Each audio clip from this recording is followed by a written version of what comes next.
أعزائي مستمعي هيفي اف ام، مرحبا بكم في فقرة جديدة من فقرات نجدة. أعزائي المستمعين، نحن اليوم في عيادة الدكتور غطاس نعيم، أخصائي في الأمراض الجلدية والتناسلية والحساسية. مرحبا دكتور. أهلا وسهلا. دكتور، حابين بهاي الفقرة تحكي لنا عن مرض الثعلبة. صايرين عم نشوف إنه في حالات شائعة كتير بين الناس، فيك تحكي لنا شو هو المرض؟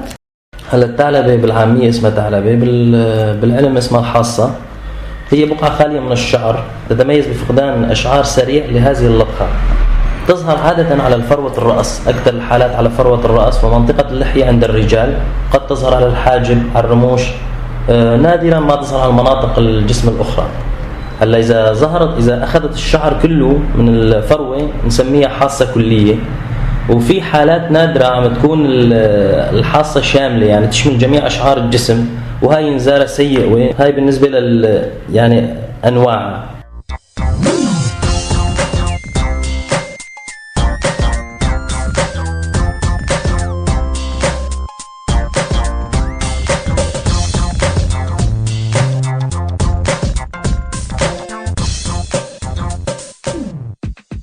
هلا بالنسبة للشفاء تبعها عادة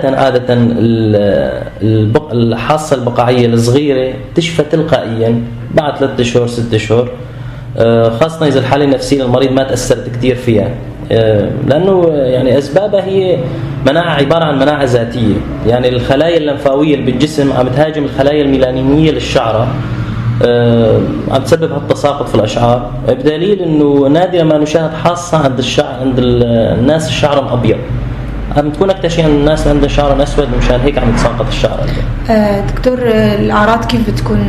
حالة هي حالة عادة تجي بحالة سريعة جدا، حالة سريعة فقدان شعر لبقعة صغيرة. هاي بشكل عام. هلا في قصص عائلية، يعني أكثر شيء عند بعض العائلات عم تكون أكثر من غير عائلات، ترجح القصة العائلية للموضوع. والأكثر شيء عم تأثر فيها الحالة النفسية للطفل، حتى الأطفال.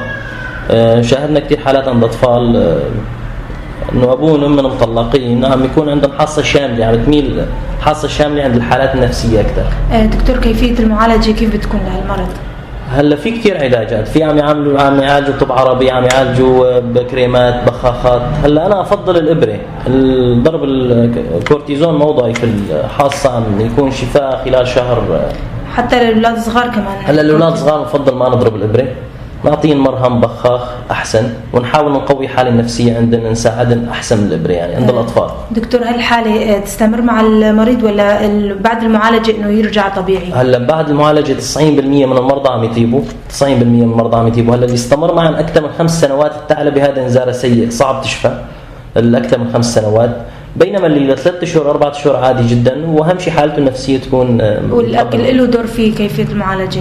هلا مو انه له دور ثابت، بس انه اكيد الغذاء المتنوع والمفيد يسرع الحاله المناعيه، يفيده يعني. دكتور، النسبه بين الصغار والكبار ولا الجنس في له نسبه معينه؟ لا، الجنس ما في، بس طبعا الحاصه اذا بلشت عند الاطفال يكون انذار سيء، اذا بلشت عند الاطفال، بس عاده عم تجي عند الكبار، بس اللي تبلش عند الاطفال عندنا النسبه الكبيره عند الكبار يعني. ايه، عند الكبار الاكثر. انه علاج لما عم تطلع لنا الثعلبه مثل ما قلنا حقن الكورتيزون موضعي عم يعطي نتيجه كويسه. دكتور، كيفية الوقاية يعني في له وقاية محددة؟ الوقاية ما في، بس الحالة النفسية يعني انه المريض بس، لكن ما في يعني انه وقاية حقيقية ما في. دكتور، في نهاية الحلقة بنتشكرك كثير. اهلا وسهلا.